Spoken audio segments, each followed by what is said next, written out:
नमस्कार। आप सभी का 87 संस्करण में हार्दिक अभिनंदन है, स्वागत है। मन की बात सबके साथ में आज हमारे बीच मुख्य वक्ता के रूप में उपस्थित हैं प्रोफेसर खेम सिंह डहरिया जी, और ये कुलपति हैं अटल बिहारी विश्वविद्यालय के, और श्री निखिलेश महेश्वरी जी। कृपया आप दोनों से निवेदन है, कृपया उन्हें कष्ट करें। और मैं डॉक्टर संदीप श्रीवास्तव जी से भी निवेदन कर रहा हूं, कृपया आप भी मंत्र सिंह उन्हें कष्ट करें। आप सभी महानुभावों का स्वागत, अभिनंदन। मैं बैच प्रदर्शन के लिए आमंत्रित कर रहा हूं, कृपया वो आए और यहाँ हमारे अतिथियों को बैच लगाने का कष्ट करें। श्री जयप्रकाश, सोनू कुमार और कृष्ण कुमार से मेरा निवेदन है, कृपया आप आए। जयप्रकाश, सोनू और कृष्णा, कृपया आप आए और हमारे अतिथियों को बैच लगाए। जोरदार तालियों स्वागत कीजिए। हमारे बीच उपस्थित हैं प्रोफेसर खेम सिंह डहरिया, कुलपति अटल बिहारी वाजपेयी विश्वविद्यालय, और श्री निखिलेश महेश्वरी जी।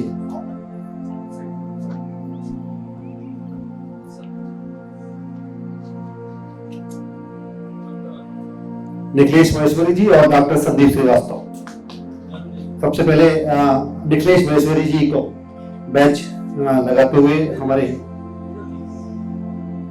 विद्यार्थी और श्री संदीप श्रीवास्तव जी को, बीच में हमारे मुख्य वक्ता प्रोफेसर खेम सिंह डहरिया जी।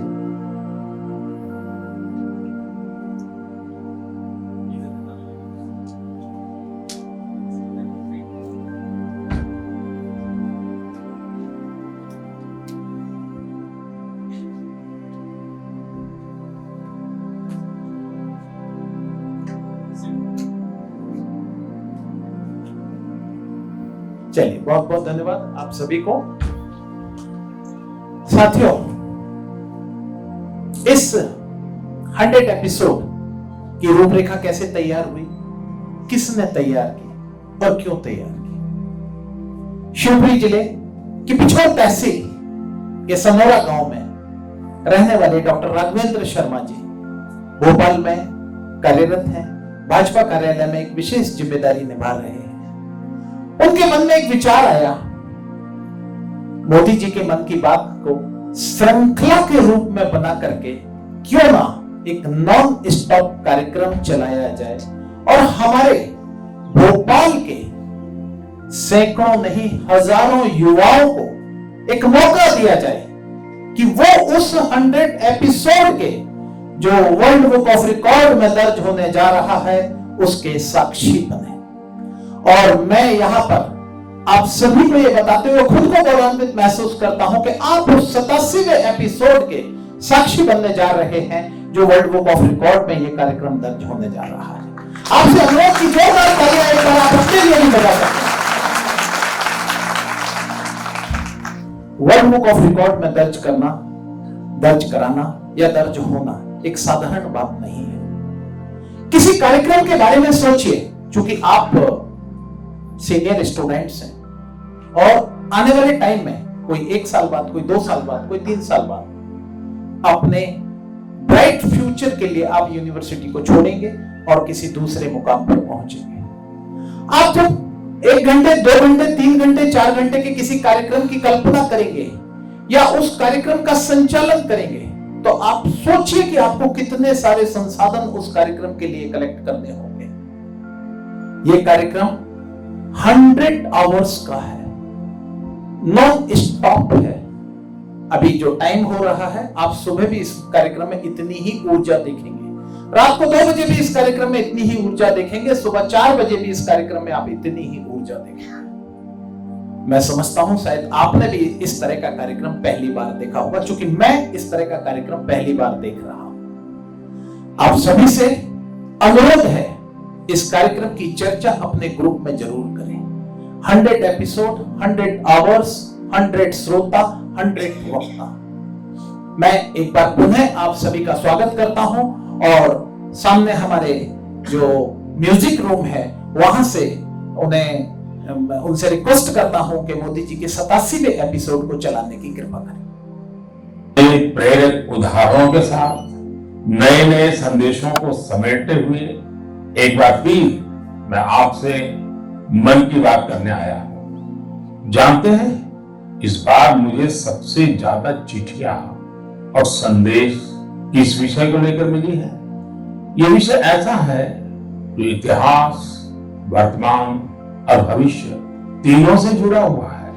मैं बात कर रहा हूं देश को मिले नए प्रधानमंत्री संग्रहालय की। इस 14 अप्रैल को बाबा साहब आम्बेडकर की जन्म जयंती पर प्रधानमंत्री संग्रहालय का लोकार्पण हुआ है। इसे देश के नागरिकों के लिए खोल दिया गया है। एक श्रोता है श्रीमान सार्थक जी। सार्थक जी गुरुग्राम में रहते हैं और पहला मौका मिलते ही वो प्रधानमंत्री संग्रहालय देख आए हैं। सार्थक जी ने नमो ऐप पर जो संदेश मुझे लिखा है वो बहुत इंटरेस्टिंग है। उन्होंने लिखा है कि वो बरसों से न्यूज चैनल देखते हैं, अखबार पढ़ते हैं, सोशल मीडिया से भी कनेक्टेड हैं। इसलिए उन्हें लगता था कि उनकी जनरल नॉलेज काफी अच्छी होगी। लेकिन जब वे पीएम संग्रहालय गए तो उन्हें बहुत हैरानी हुई।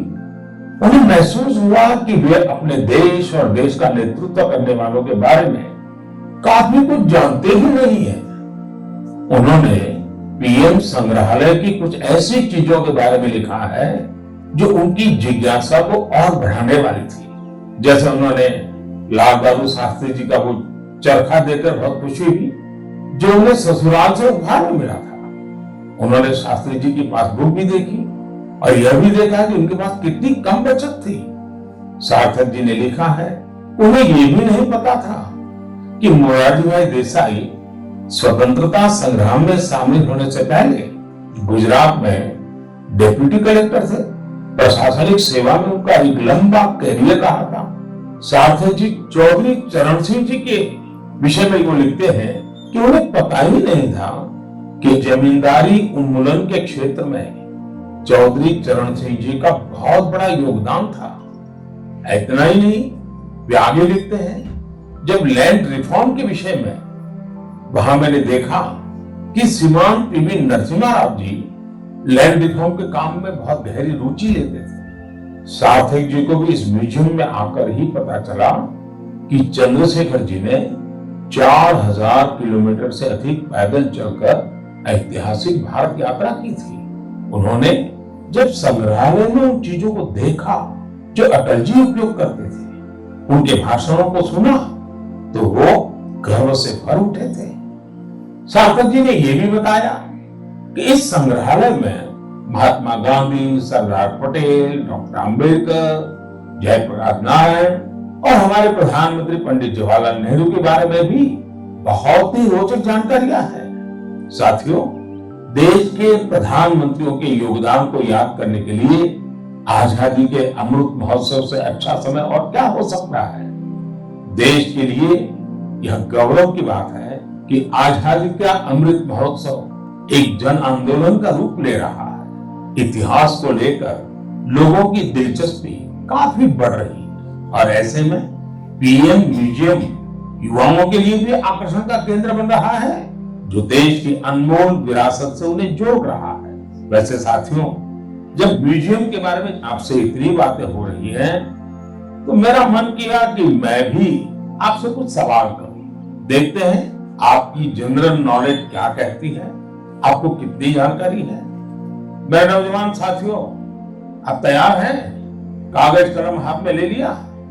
अभी मैं आपसे जो पूछने जा रहा हूं, आप उनके उत्तर नमो ऐप या सोशल मीडिया पर #म्यूजियम पीस के साथ शेयर कर सकते हैं और जरूर करें। मेरा आपसे आग्रह है कि आप इन सभी सवालों का जवाब जरूर दें। इससे देश भर के लोगों में म्यूजियम को लेकर दिलचस्पी और बढ़ेगी। क्या आप जानते हैं कि देश के किस शहर में एक प्रसिद्ध रेल म्यूजियम है जहां पिछले 45 वर्षों से लोगों को भारतीय रेल की विरासत देखने का मौका मिल रहा है। मैं आपको एक और क्लू देता हूं। आप यहाँ Fairy Queen, saloon of Prince of Wales से लेकर फायरलेस स्टीम लोकोमोटिव ये भी देख सकते हैं। क्या आप जानते हैं कि मुंबई में वो कौन सा म्यूजियम है जहां हमें बहुत ही रोचक तरीके से करेंसी का इवोल्यूशन देखने को मिलता है। यहाँ ईसा पूर्व 6ठी शताब्दी के सिक्के मौजूद हैं, तो दूसरी तरफ ई मनी भी मौजूद है। तीसरा सवाल, विरासत ए खालसा इस म्यूजियम से जुड़ा है। क्या आप जानते हैं ये म्यूजियम पंजाब के किस शहर में मौजूद है?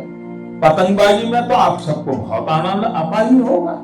अगला सवाल इसी से जुड़ा है। देश का एकमात्र काइट म्यूजियम कहां है? आइए मैं आपको क्लू देता हूं।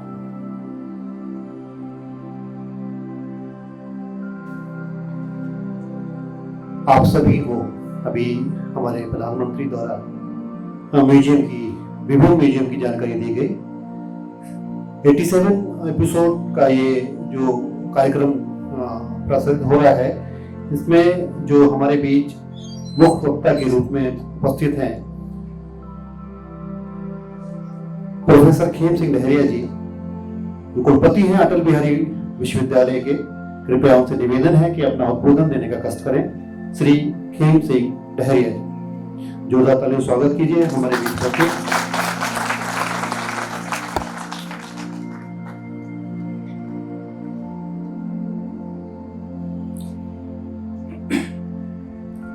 सतासीवें एपिसोड पर उपस्थित मंच पर आसीन अतिथि और अन्य गणमान्य नागरिक और छात्र छात्रा, बड़ा शुभ अवसर है कि ये लगातार 100 एपिसोड चलने वाले हैं और एक विश्व रिकॉर्ड बनने वाला है, जिसमें अपने माननीय प्रधानमंत्री जी ने अभी जो आपने क्लिप देखे म्यूजियम के बारे में काफ़ी विस्तार से उन्होंने अपनी बात कही। तो ऐसी और कई बातें हैं जिनको यहाँ पर मैं अपनी बात रखूँगा, जिसमें माननीय प्रधानमंत्री जी इसमें कहते हैं कि जो भारत का व्यापार है, जो भारत का निर्यात है, पहले 100 बिलियन, 150 बिलियन, 200 बिलियन तक रहा है, उससे अधिक नहीं बढ़ पाया है। परंतु वर्तमान समय में देखें हम तो यह जो हमारा निर्यात है वो 400 बिलियन हो गया है, यानी 200 से एकदम डबल हो गया है। तो ये हमारे लिए और हमारे देश के लिए गर्व की बात है कि हम जो निर्यात करते थे वो जो है आयात करते थे, उससे ज्यादा हम अब निर्यात कर रहे हैं। तो यह देश के लिए बहुत अच्छी बात है। और उनका कहना है माननीय जी का कि सपनों के लिए हमें संकल्पित होना पड़ेगा। हमें अपना जो है, हम जो स्वप्न देखते हैं, हम जो संकल्प लेते हैं, उसके लिए हमें एक लक्ष्य का निर्धारण करना पड़ेगा और लक्ष्य पर चल करके निश्चित तौर पे उस पर हमें सफलता मिलेगी। तो जो लक्ष्य है वो निर्धारण करने का समय वो आपके ऊपर है और छात्रों पर और विद्यार्थियों पर तो उनकी बहुत ज़्यादा गहरी रुचि भी है। और जैसे देश को दशा और दिशा देने का काम जो है वो युवा शक्ति ही करती है, तो युवाओं के कंधे पर ही ये देश है। और हम देखते हैं कि विश्व की सबसे ज्यादा जो युवा है, युवा शक्ति है या जो युवा है वो भारत देश में ही है, विश्व में सबसे अधिक। तो ये हमारे देश के लिए भी गर्व की बात है। देश के कोने कोने से नए नए जो प्रोडक्ट के बारे में जब हम देखते हैं कि विदेश जा रहे हैं, चाहे वो असम के हैलाकांडी के लेदर प्रोडक्ट हों या उस्मानाबाद के हैंडलूम प्रोडक्ट हों या बीजापुर की फल सब्जियां हों या चंदेली का के ब्लैक राइस हो, सबका जो धीरे धीरे एक्सपोर्ट बढ़ रहा है। अब आपको लद्दाख की विश्व प्रसिद्ध एप्रीकोट दुबई में भी मिलेगी और सऊदी अरब में भी। यह एक फल है जिसके माध्यम से ऊपर का जो भाग खा सकते हैं और अंदर भी एक जो एक गिरी रहती है उसको खाने का, जो इसमें फल में है। तो तमिलनाडु से केले भेजे जा रहे हैं। और सबसे बड़ी बात यह है कि जो नए नए जो प्रोडक्ट हैं जो नए नए देशों में वो निर्यात किए जा रहे हैं। और जैसे हमारे प्रधानमंत्री जी मिलेट्स की बात करते हैं, मोटे अनाज की बात करते हैं, तो हिमाचल उत्तराखंड में पैदा हुए मिलेट्स मोटे अनाज की पहली खेप जो है डेनमार्क में निर्यात की गई। और आंध्र प्रदेश के कृष्णा और चित्तूर जिले में बंगनपल्ली और स्वर्ण रेखा आम दक्षिण कोरिया को निर्यात किए गए हैं। त्रिपुरा से ताजा कटहल हवाई रास्ते से लंदन निर्यात किए गए हैं। और तो और पहली बार जो नागालैंड की जो राजा मिर्च को लंदन भेजा गया है।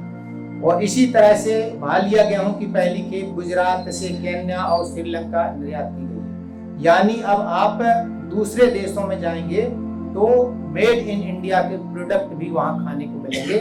जैसे आप विदेशों में जाकर के देखते हैं कि मांस मछली काफी देशों में मिलती है और हमें जो कहना चाहिए शाकाहारी जो चीजें हैं वो नहीं मिल पाती थी, तो आपको मेड इन इंडिया के जो प्रोडक्ट हैं वो सभी देशों में मिलेंगे। तो यह लिस्ट बहुत लंबी है और जितनी लंबी लिस्ट है उतनी ही बड़ी मेक इंडिया की ताकत भी है। और यह किस कारण से हुई है? उतना ही विराट जो है भारत का सामर्थ्य है। और सामर्थ्य का आधार कौन है? हमारे किसान हैं, हमारे कारीगर हैं, हमारे जो बनकर हैं, हमारे जो इंजीनियर हैं, हमारे जो लघु उद्यमी हैं, हमारा MSME सेक्टर है यानी लघु और सूक्ष्म उद्योग का जो है व्यापारिक क्षेत्र है। ऐसे ढेर सारे अलग अलग प्रोफेशन के लोग ये सब मिलकर इसकी ताकत को बढ़ाते हैं। और इन सब से मिलकर ही जो निर्यात का लक्ष्य जो है $400 बिलियन जो हुआ है इसी कारण से हो पाया है। तो इनकी मेहनत से ही ये जो है संभव हो पाया है। जब एक भारतवासी लोकल के लिए वोकल, ये बहुत चला है, माननीय प्रधानमंत्री जी ने इस बात पर विशेष जोर भी दिया है। तो लोकल के लिए वोकल, और जब इस बात पे हम निर्भर करेंगे कि हम अपना जो माल यहाँ पे खुद बनाएंगे और इसको निर्यात करेंगे तो लोकल के लिए वोकल होंगे, तो लोकल के लिए फिर ग्लोबल भी होंगे। और जैसे 400 बिलियन का जो लक्ष्य निर्धारित किया है वो इसी कारण से संभव हो गया है और लोकल से हम ग्लोबल की ओर आगे बढ़ रहे हैं। तो लोकल को ग्लोबल बनाएं और उत्पादों की प्रतिष्ठा को और बढ़ाएं, ये हमारा लक्ष्य भी होना चाहिए। और इस सब पर जो है हम सबका ध्यान भी जाना चाहिए और हम सबको बनना चाहिए कि हम रोजगार लेने वाले नहीं, रोजगार देने वाले बने। और यह इसीलिए संभव है कि जो सूक्ष्म, लघु और मध्यम प्रकार के जो उद्योग हैं हम खुद उनको संचालित करें, उनको निर्मित करें और जिसके माध्यम से लोगों को रोजगार मिले। तो यह जान करके अच्छा लगेगा कि घरेलू स्तर पर भी हमारे लघु उद्यमियों को सफलता मिल रही है।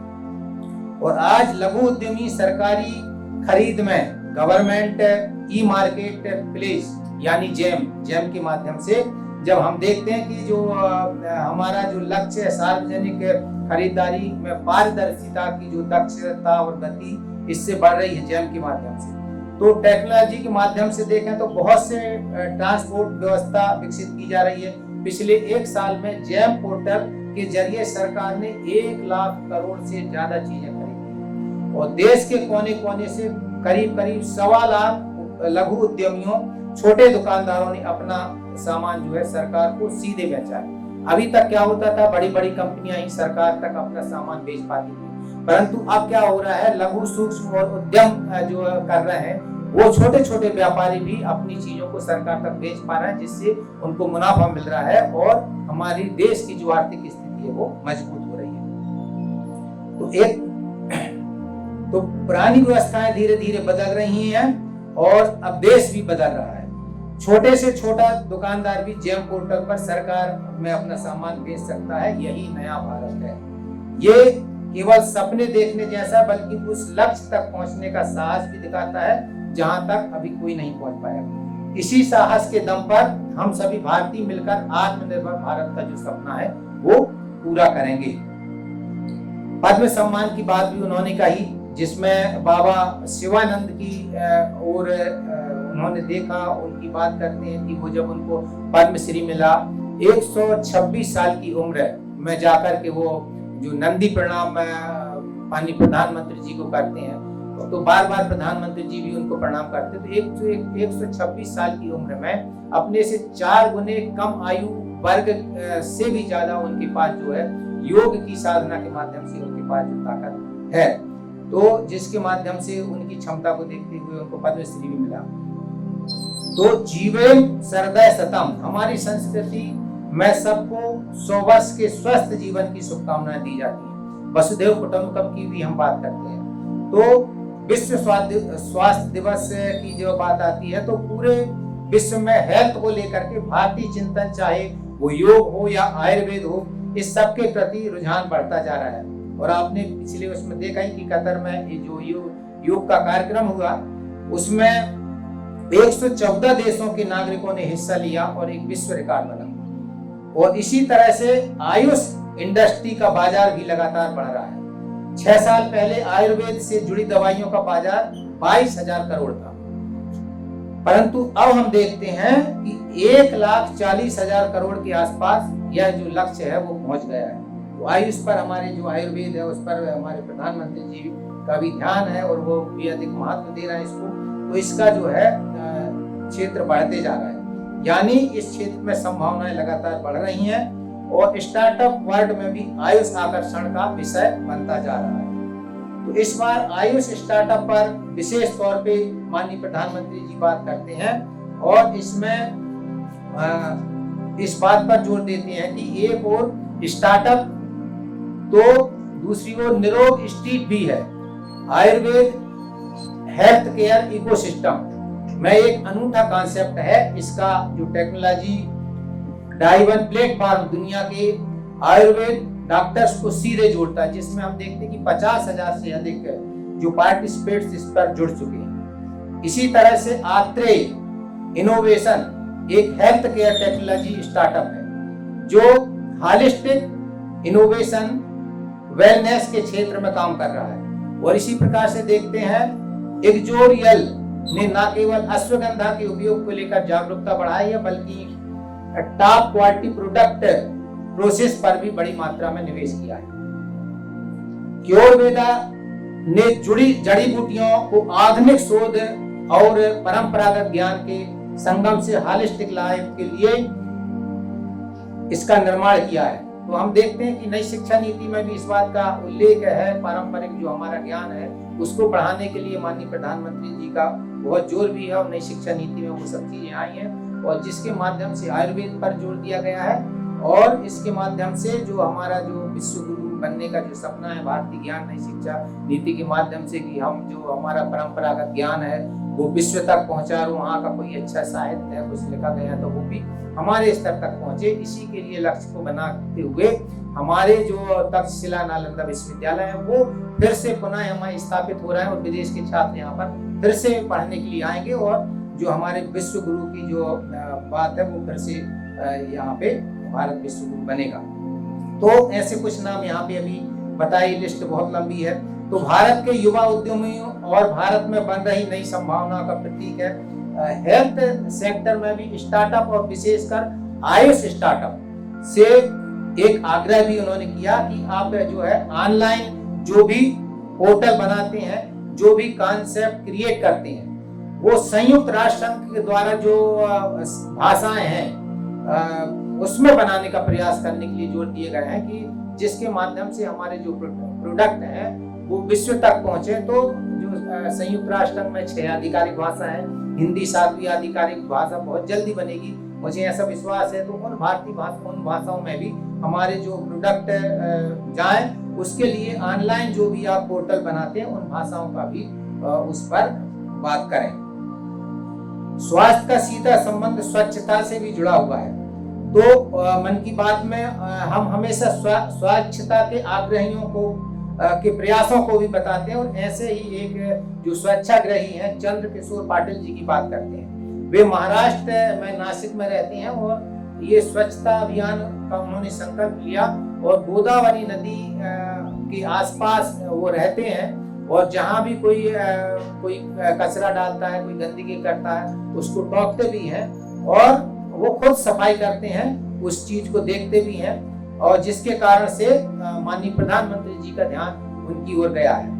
और इसी प्रकार से एक और स्वच्छाग्रही जो है उड़ीसा के पुरी में रहने वाले राहुल महाराणा हैं, जो प्रति रविवार को तीर्थ स्थलों पर जो प्लास्टिक और जो गंदगी वहां पे फैली रहती है उसको साफ करने का काम करते हैं। तो पुरी के राहुल हों या नासिक के चंद्रकिशोर हों, ये सबको हमें बहुत कुछ सिखाते हैं और नागरिक के तौर पर हमारा भी कर्तव्य है, चाहे स्वच्छता हो, पोषण हो या टीकाकरण हो, इन सारे प्रयासों में स्वस्थ रहने में इससे मदद मिलती है। और इसी का परिणाम है कि इंदौर जो है हमारे भारत में देश में प्रथम नंबर पर लगातार आ रहा है। तो इसमें निश्चित तौर पे हमारे देशवासियों में जागरूकता बढ़ी है और हम सब उस पर ध्यान दे रहे हैं, क्योंकि बगैर समाज के, बगैर हम सबके जागरूक हुए बिना, चाहे जो स्वच्छता हो या स्वास्थ्य हो,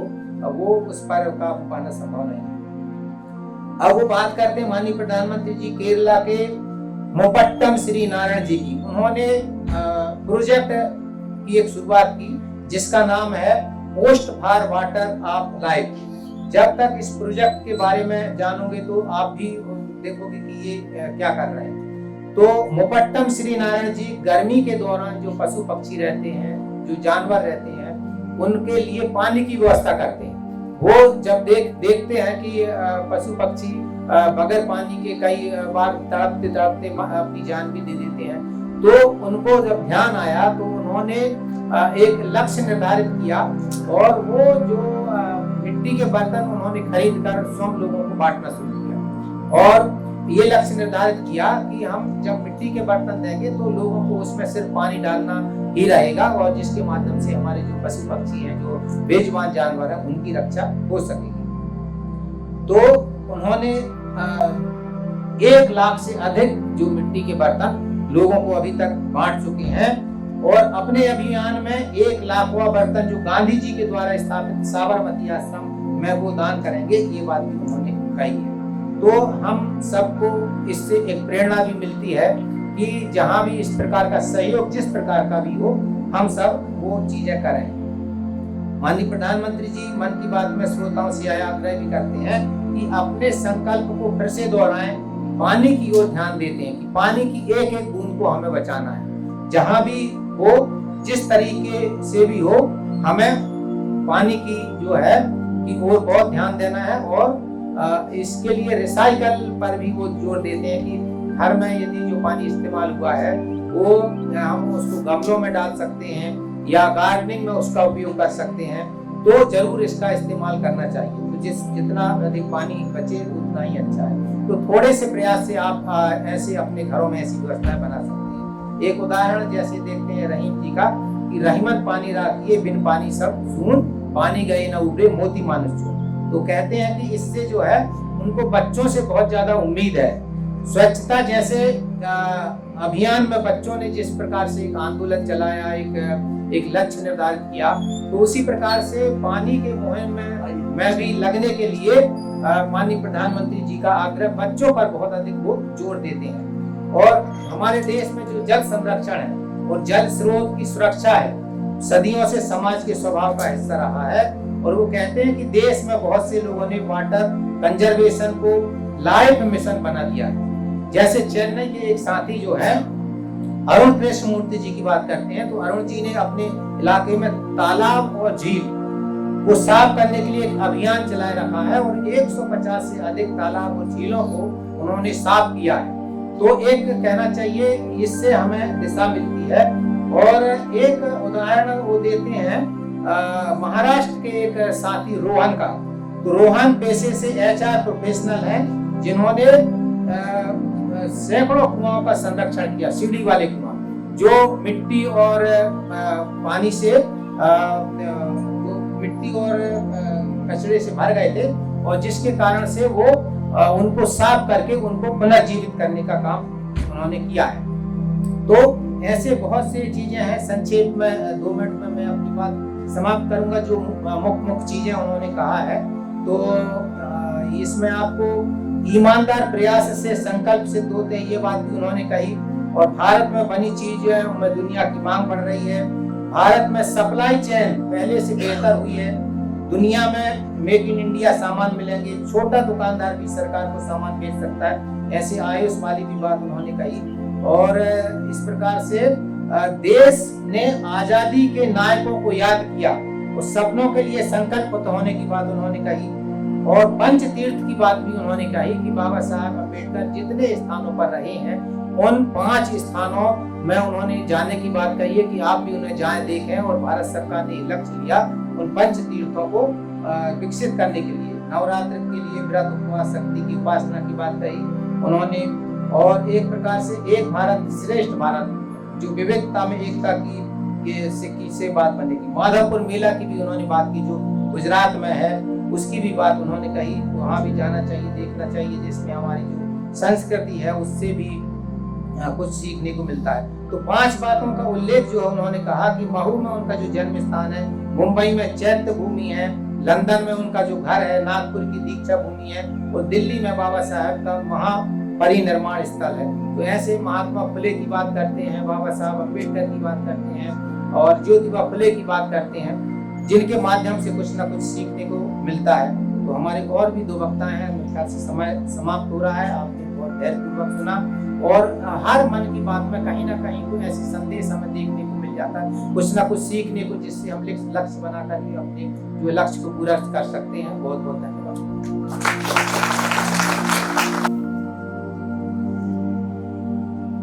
बहुत बहुत धन्यवाद सर।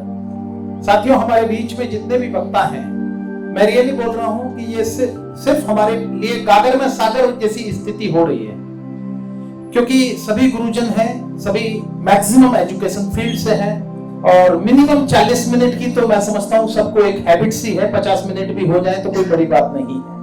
बट फिर भी जो गागर में सागर भरने का यहाँ पर जो काम हो रहा है, मैं सर अपनी तरफ से आपको बहुत बहुत धन्यवाद देता हूँ इतने ज्ञानवर्धक आपके उद्बोधन के लिए। हमारे बीच में एक ऐसी शख्सियत मौजूद है साथियों, राष्ट्रीय बाल आयोग अध्यक्ष श्री प्रियंक कानूनो जी हमारे बीच में विराजित हैं। मैं सदन से रिक्वेस्ट करूंगा कि जोरदार तालियों से सर का स्वागत करें और सर से रिक्वेस्ट करूंगा कि सर आप सभी का अभिवादन स्वीकार करें और सीधे सर आप मंच पर आए। और जब तक हमारे बीच में एक और विभूति बीच में हमारे पधार रही हैं, तो मैं सीधे प्रियंक जी से निवेदन करूंगा कि वे आकर के अपनी बात रखें। नमस्कार। मंचासी विद्वज्जन, यहाँ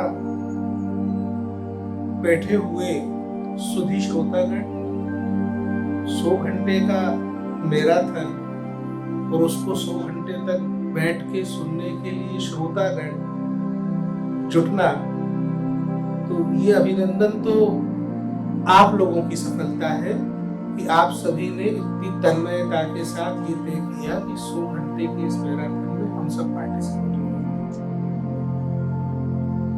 ये जो आयोजन है ये अपने आप में अनूठा है और निश्चित रूप से भोपाल इस प्रकार के अनूठे आयोजनों के लिए अपनी पहचान रखता है। आप लोगों ने इस सफल कार्यक्रम को आयोजित करके भोपाल की इस मिसाल को कायम किया। प्रधानमंत्री जी मन की बात में जो बातें कहते हैं, मेरा ऐसा मानना है, हम सभी का ऐसा मानना है कि वो बातें एक प्रधानमंत्री के रूप में कही हुई बात नहीं, एक परिवार के मुखिया के रूप में जिस प्रकार परिवार में बात की जाती है, हम सभी ने मन की बात को सुनने के अपने अपने अनुभव अर्जित किए और जिस प्रकार से विषयों को नई पीढ़ी के बीच में पहुंचाने का वो काम करते हैं, वो अपने आप में अनूठा है। मन की बात में ही उन्होंने ये बात कही कि बच्चों को परीक्षा का तनाव नहीं झेलना चाहिए। आप सब स्टूडेंट्स हो, कहीं ना कहीं उस फेज से अपनी लाइफ में निकल के आए हो, कुछ लोग उस फेज में हैं अभी। हमने अपने अनुभवों में ये भी देखा है कि परीक्षा का तनाव एक ऐसी समस्या भारत में थी जिसमें बच्चे सुसाइड कर लिया करते थे। ये एक स्टीरियोटाइप था कि इस पर बात कौन करे, क्योंकि सभी को मालूम था कि अपने अपने हिस्से का दबाव बच्चों पर वो सब डालते हैं, चाहे टीचर्स रहे हों या वो परिजन रहे हों या बच्चों के पीयर ग्रुप्स रहे हों। इस स्टीरियोटाइप को तोड़ने के लिए बरसों तक हम लोग आपस में तो बातें करते रहे, लेकिन ये बात शुरू कहाँ से हो ये सब पूछते थे। लेकिन जब एक प्रधानमंत्री अभिभावक के रूप में सोचते हैं और अभिभावक की तरह काम करते हैं, तब उन्होंने ये बीड़ा उठाया कि इस स्टीरियोटाइप पर सबसे पहले वो बात करें। और इस प्रकार मन की बात से आगे परीक्षा पर चर्चा का जन्म। पूरी दुनिया में ऐसा कोई राष्ट्र नहीं है जहाँ के राष्ट्र के प्रमुख प्रधानमंत्री अपने समय में से बच्चों के लिए समय निकालते हैं और बच्चों को परीक्षा के तनाव से लड़ने की गुण सिखाते हैं। प्रधानमंत्री जी की मन की बात से ऐसे कई सारे अभिनव प्रयोग हुए हैं, चाहे वो पर्यटन के क्षेत्र की बात हो, चाहे वो सामान्य ज्ञान बढ़ाने के लिए की गई बातें हो, चाहे वो बहुत सी चीजें ऐसी होती हैं जो हमारे क्षेत्र की हमारे आसपास घटित हो रही होती हैं। लेकिन जब प्रधानमंत्री जी मन की बात में चर्चा करते हैं तो हमें एहसास होता है ये विषय कितना महत्वपूर्ण है, ये बात कितनी महत्वपूर्ण है, जगह कितनी महत्वपूर्ण है, घटना कितनी महत्वपूर्ण है, ये आयोजन कितना महत्वपूर्ण है। तो छोटे छोटे इवेंट्स को, छोटी छोटी गतिविधियों को, आम लोगों को खास होने का एहसास देना, वो प्रधानमंत्री जी की मन की बात की जो है एक बड़ी पहचान है, एक बड़ा गुण है। आप सभी को मेरी ओर से पुनः बहुत बहुत शुभकामनाएं। हम विद्वत जनों के बीच बैठे हैं, उनको सुनने के लिए बैठे हैं और मैं भी ये प्रयास करूंगा कि आप लोगों के साथ बैठ के उनको सुन पाऊं, कुछ ज्ञान अर्जित करूं। धन्यवाद।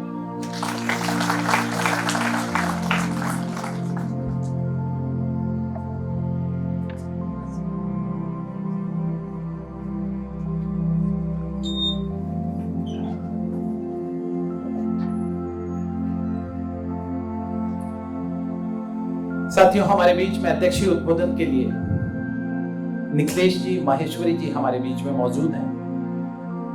मेरा एक रिक्वेस्ट है सर से, अगर सर को ठीक लगे, मैं चाहता हूं सर हम आपसे ओथ कराना चाहते हैं और ओथ से पहले आप ओथ के बारे में 5 मिनट आप एक टेम्पो एक मेंटेन करें ओथ के लिए, और फिर जो संकल्प है वो इस सेशन का सर संकल्प आप कराएं सर।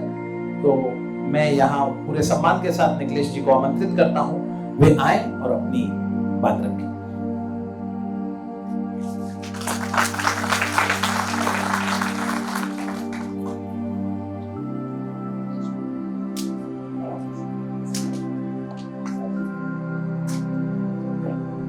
सम्मानीय मंच और यहाँ उपस्थित युवा साथियों,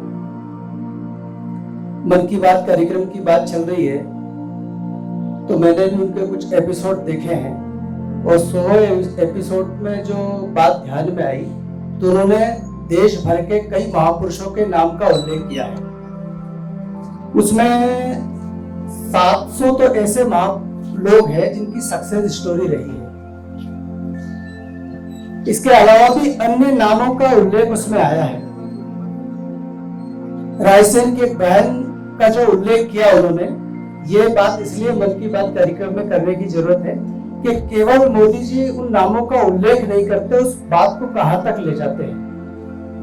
भावना सिरसाव नाम की एक आदिवासी बालिका जो रानी दुर्गावती छात्रावास रायसेन में पढ़ती है, उसके पत्र का उल्लेख किया। उसने क्रांतिकारी के संबंध में पत्र लिखा था। पत्र लिखना वो तो एक चीज है, उसका उल्लेख भी उन्होंने कर दिया। 1.5 साल पहले उन्होंने उसका उल्लेख किया था, लेकिन पिछले वर्ष लोकसभा अध्यक्ष की तरफ से उस बालिका को निमंत्रण आया, और निमंत्रण नहीं आया, उसको टिकट, उसके परिवार का खर्चा, उसके साथ में उसको लोकसभा बुलाया गया। यानी 1 साल पहले उसका उल्लेख आया, 1 साल बाद उसको बुलाया गया। यानी मन की बात में जिन सक्सेस स्टोरियों के साथ साथ जिनके नाम का उल्लेख करते हैं, मोदी जी को कहां तक ले जाते हैं हम इस घटना से समझ सकते हैं। तो बाकी तो 100 घंटे तक लगातार मैराथन चलना है और इसलिए मुझे 5 मिनट का कहा था। इसके साथ ही मैं अपनी बात को समाप्त करता हूँ। धन्यवाद।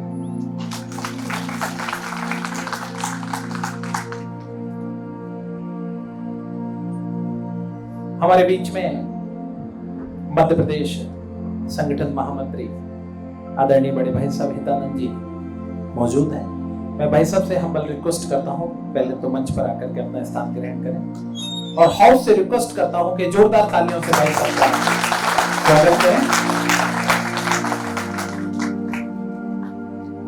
और साथ ही साथ भाई साहब से अनुरोध भी करता हूं कि अपनी वाणी से हम सभी को कृतार्थ करें। आदरणीय भाई साहब हितानंद जी।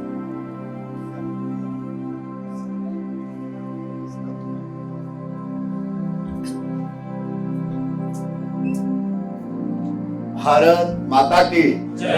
भारत माता की जय। मन की बात मैराथन तो अभी तक सामान्यतः हम सब ने सुनी होगी, वो दौड़ने के लिए ज्यादा काम आती है। मैराथन दौड़ चल रही है, लेकिन किसी एक विषय को लेकर लगातार 100 से अधिक एपिसोड बिना खलल अनवरत चलना, सातत्य से चलना, विषय का प्रतिपादन होना एक बड़ा विषय है। इस कार्यक्रम में को करने के लिए हमारे राघवेंद्र जी ने और उनकी टोली ने विशेष प्रयास किया है। इस कार्यक्रम में हमारे साथ डायरेक्ट आया हूँ परिचय की दृष्टि से निखिलेश जी तो हमारे साथी जन प्रचारक हैं, विद्या भारती के संगठन मंत्री हैं, मंचस्थ अतिथि एवं कार्यक्रम में उपस्थित सभी श्रोता और कार्यक्रम में सहभागिता कर रहे भाइयों बहनों। किसी भी कार्य को सफलता तक ले जाना और सफलता तक नहीं ले जाना तो उसको जो व्यक्ति है, वो जो काम है, उस काम को लेकर मोदी जी संकल्प करते हैं, वो शिव की तरह सिद्ध संकल्प करते हैं और शिव संकल्प वस्तु वह कार्य पूर्णता की ओर जाता है। मोदी जी ने जब विचार किया था कि समाज जीवन में ऐसे बहुत लोग हैं जो छिपे रहते हैं, जो छपते नहीं है, जो छुपे हुए लोगों को छपने का मौका मिले, समाज के बीच दिखने का मौका मिले, ऐसा कार्यक्रम मन की बात है।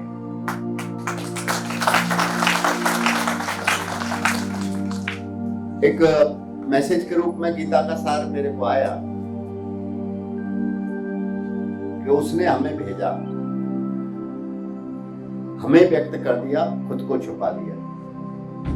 अब हमारी बारी है कि हम उसे व्यक्त कर दें और खुद को छुपा लें।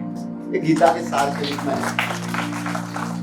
तो मन की बात के कार्यक्रम में मोदी जी का जो दल है, मोदी जी का जो विचार है या जिस विचारधारा के आधार पर उनका विकास हुआ है, उससे वो परे एक कार्यक्रम होता है मन की बात। कोई हिंदुत्व की चर्चा नहीं होती, कोई केंद्र सरकार की चर्चा नहीं होती, कोई गुजरात की चर्चा नहीं होती, कोई भारतीय जनता पार्टी, संघ विचार परिवार, किसी भी संगठन की चर्चा नहीं होती। वहां पर समाज जीवन में जिन्होंने कुछ अलग किया है, जिसको कहते हैं ना अपने परिवेश में भी छुपे हुए रुस्तम जो लोग रहते हैं, ऐसे छुपे छुपे लोगों को निकालना, जो छप नहीं पाते या छपने की इच्छा नहीं है, ऐसे लोगों को ढूंढ ढूंढ कर अपने बीच लाने का काम। और समाज जीवन में कोई ऐसे काम नहीं है, ऐसे अलग छोटे काम है। क्योंकि कई बार अपन कहते हैं ना कि तलवारों की चर्चा होती है और सुई की चर्चा नहीं होती। काम दोनों की अपनी जगह, एक तोड़ने का काम करती है और एक तो ये जोड़ने का काम भी सुई के माध्यम से। ऐसे छोटे छोटे छोटे लोग, उनमें से कईयों को पद्मश्री मिली, अन्य समाज जीवन में चलने वाले पुरस्कार मिले, लेकिन हमको जानने का मौका मिलने का प्लेटफॉर्म कोई हुआ, और वो कोई खुद के मन की बात नहीं है, वास्तव में देश की बात है, जन की बात है। वो जन की बात को मोदी जी ने हम सबके मन की बात बनाने का जो सार्थक प्रयास किया है, इस कारण से समाज जीवन में ऐसे अनेकों चेहरे और चित्र और उनके चरित्र हमारे सामने आ गए हैं कि हम सब उनसे प्रेरणा ले सकते हैं। उनकी अगर सूची तैयार करें तो एक बुक्स के रूप में आज अनुराग जी ने दूसरा वॉल्यूम आज प्रारंभ किया है, उसमें भी एक बड़ा विषय हम सब नैरेटिव के रूप में, विमर्श जैसा कहते हैं शब्द, नैरेटिव अंग्रेजी में वाक्य है, एक नैरेटिव बनाने की कोशिश के समाज जीवन में समाज से सरोकार रखने वाले लोग, उनको समाज में उन्होंने कभी इच्छा नहीं की थी कि हमारा नाम छपेगा। वो तो क्यों काम कर रहे थे? तो भला करने के लिए काम कर रहे थे। भला कैसे कर सकते हैं, अच्छा कैसे कर सकते हैं, कुछ चीजों को जिंदा कैसे रख सकते हैं। जैसे हमारे जबलपुर संभाग मंडला टिंडोरी की बहन ने 150 से अधिक बीज जिंदा रखे हैं। मतलब हमें तो 150 नाम क्या 15-10 नाम से आगे, अगर अभी मिलेट्स वगैरह का मोदी जी नहीं चलाया होता तो हमें तो याद ही नहीं रहते थे कि 3-4 चीजें याद रहती कि इनकी फसल होती है, गेहूं पैदा होता है।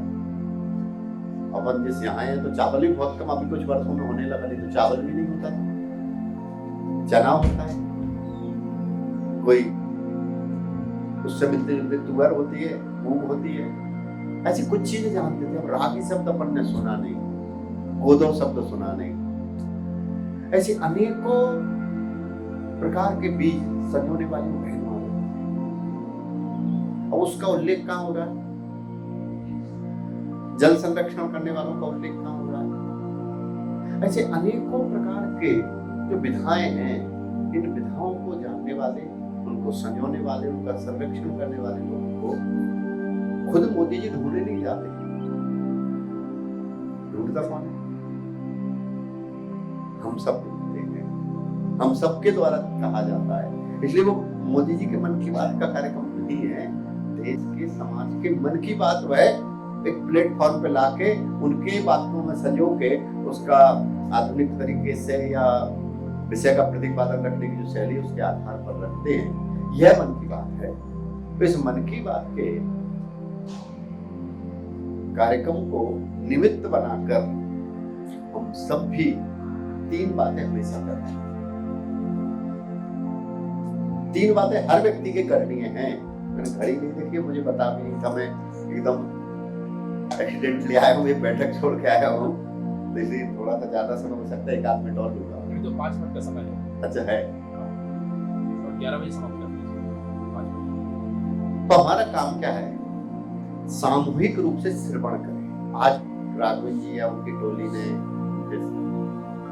जो संगठन के नाते पर काम कर रहे हैं, कार्यक्रम कर रहे हैं, उसने बुलाया इसलिए सुनने के लिए नहीं है। कल यहाँ आमंत्रण नहीं होगा सबका, मुझे ऐसा बताया कि बार बार, हालांकि योजना जब प्रारंभ हुई थी तब से मैं जुड़ा हूँ उससे, पर कार्य की व्यवस्था के कारण उतना नहीं जुड़ पाया।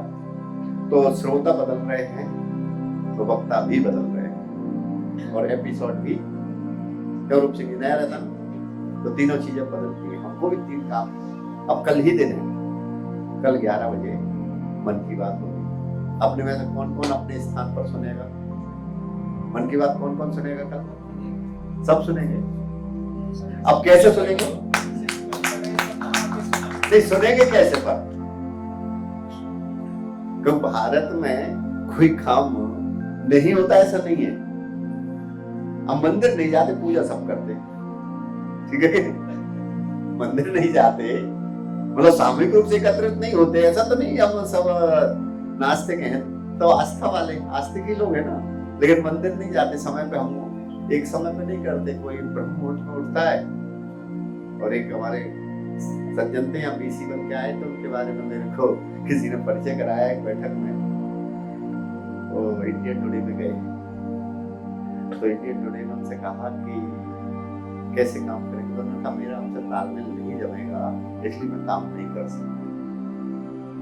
तो उन्होंने कहा कि पैसे का, तो पैसे के लिए मैं काम नहीं करता। तो आप आरएसएस से जुड़े हैं, तो विचारधारा का। उन्होंने कहा मैं वो जब इस लाइन में आया पत्रकारिता का मैं छोड़ चुका, तो क्या प्रॉब्लम?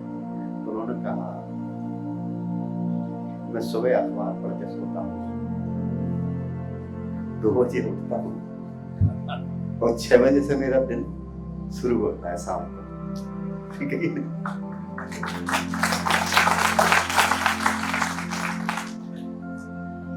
वो हमारे यहाँ पीसी थे,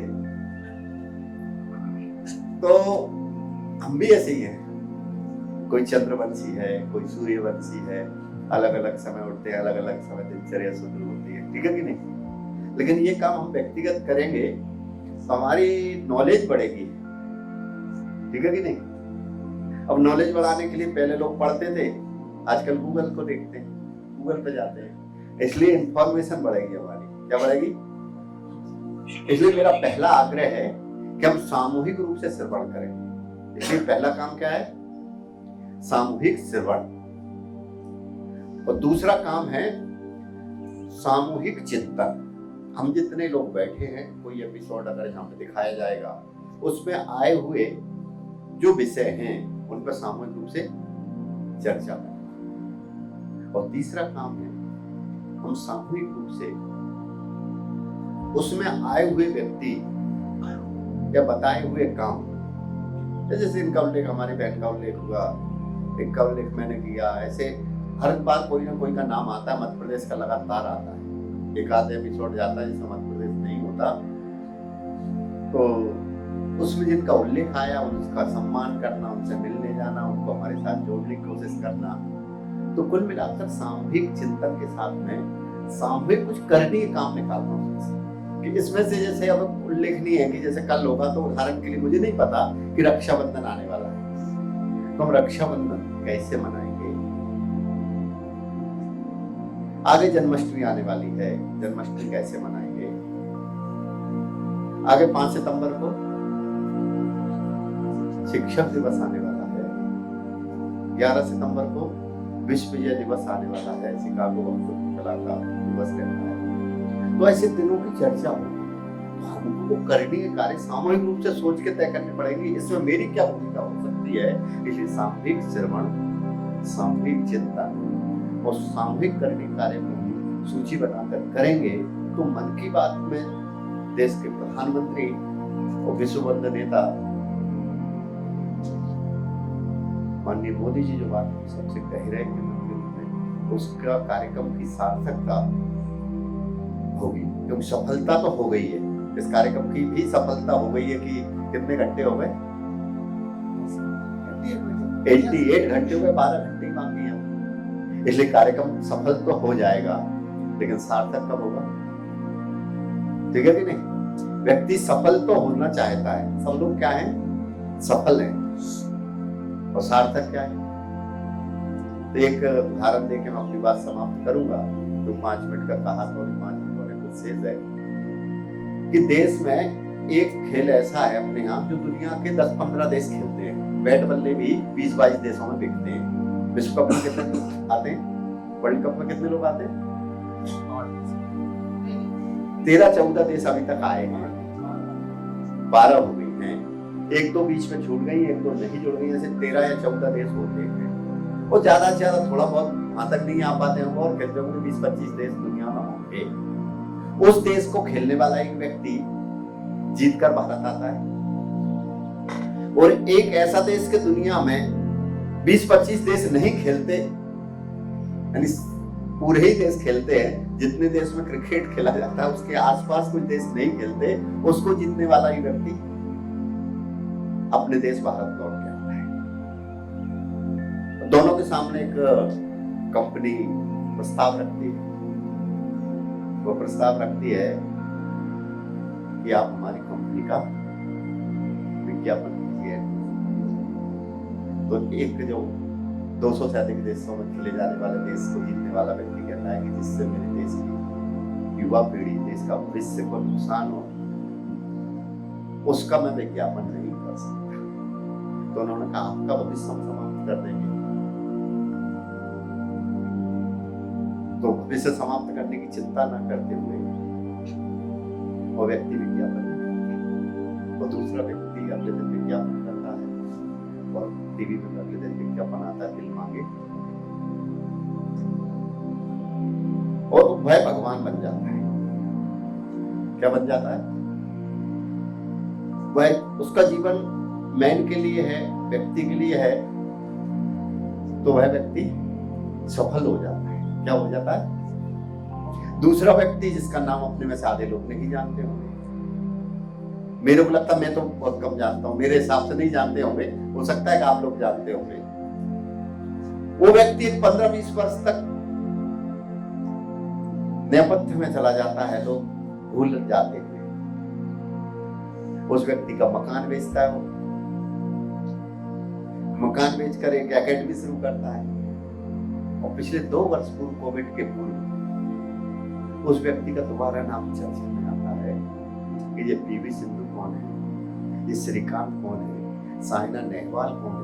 तो जिस एकेडमी से निकलते हैं, जिस व्यक्ति ने अपना मकान बेच दिया, जिसने करोड़ों नहीं कमाए, क्योंकि देश की युवा पीढ़ी नष्ट होती है, उनको चैलेंज दिया कि आपको बर्बाद कर देंगे, आपको समाप्त कर देंगे, आपका भविष्य खत्म हो जाएगा। उसने कहा मेरे में सामर्थ्य होगा तो मैं अपना, उस व्यक्ति का नाम कितने लोग जानते हैं?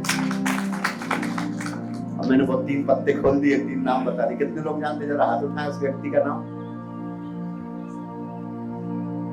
बुलेला गोपीचंद। जानते कि नहीं जानते? कितने लोग? और सचिन तेंदुलकर का कौन नहीं जानता? कौन नहीं जानता? तो ये सफल और सार्थक है। इस कार्यक्रम की सफलता और सार्थकता हम सबको तय करनी है कि कार्यक्रम की सफलता की ओर ले जाना है, कि कार्यक्रम को सार्थकता की ओर ले जाना है। इसलिए मेरा सबसे आग्रह है, सार्थकता वही है कि हम अपने घर में या तो 4 लोग बुलाएं, कि हम किसी के घर पर जाके शामिल हों, हमारे मंदिर पर, हमारे समाज के, हमारे परिचितों के कोई ऐसे स्थान हो, ऐसे सार्वजनिक स्थान पर जाकर इस मन की बात को सुने और समाज के बीच इस कार्यक्रम की सार्थकता की ओर ले जा। सफल तो ये कार्यक्रम है ही, इसलिए सफलता तो मिल ही गई है, सार्थकता हो, इसलिए व्यक्ति जैसा सफलता से सार्थकता की ओर बढ़ता है, ऐसा एक कार्यक्रम भी सार्थकता की ओर बढ़े। मेरी हार्दिक शुभेच्छा। बहुत बहुत धन्यवाद।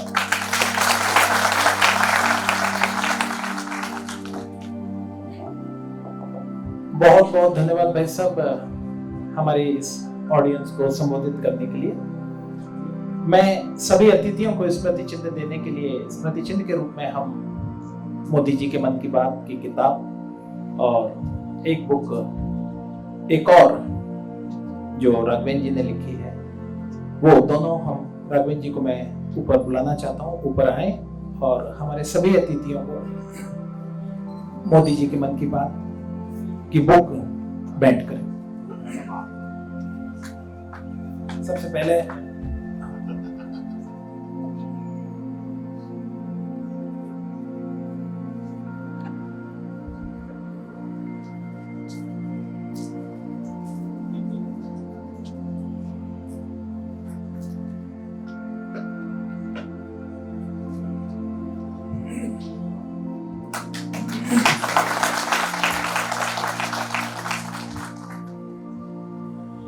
मैं पूरे सम्मान के साथ यहाँ पर प्रियंक जी को मैं बुलाना चाहता हूँ, वो आए और राघवेंद्र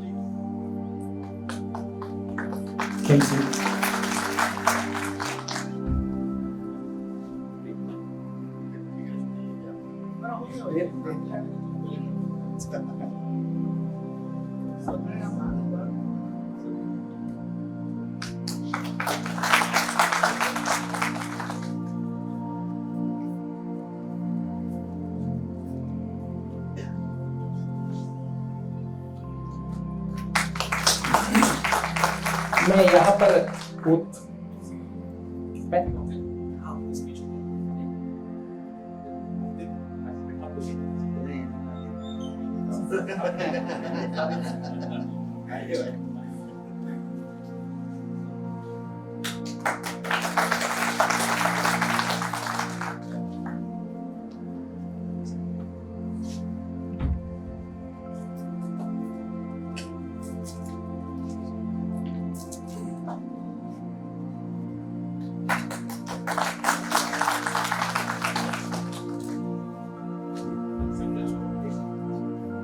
मैं यहाँ पर पूरे सम्मान के साथ निखिलेश जी को आमंत्रित कर रहा हूँ, वे आए और हमारे 87वें नंबर के एपिसोड का संकल्प हम सभी को दिलवाने की कृपा करें।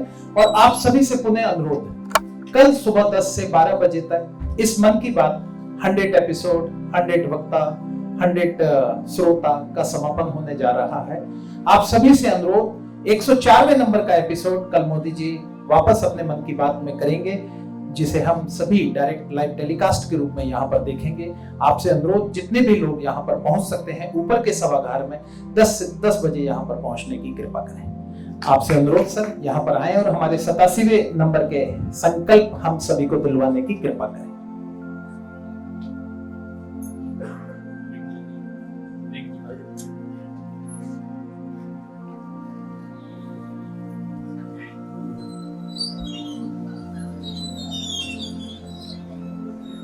अपना हाथ सामने करिए। मैं संकल्प लेता हूं कि सार्वजनिक जीवन में सभी दायित्वों का सत्य और निष्ठा के से पालन करूंगा एवं अन्य लोगों को भी इसके लिए प्रेरित करूंगा। भारत माता की जय। आप सभी से अनुरोध, बाहर ग्रुप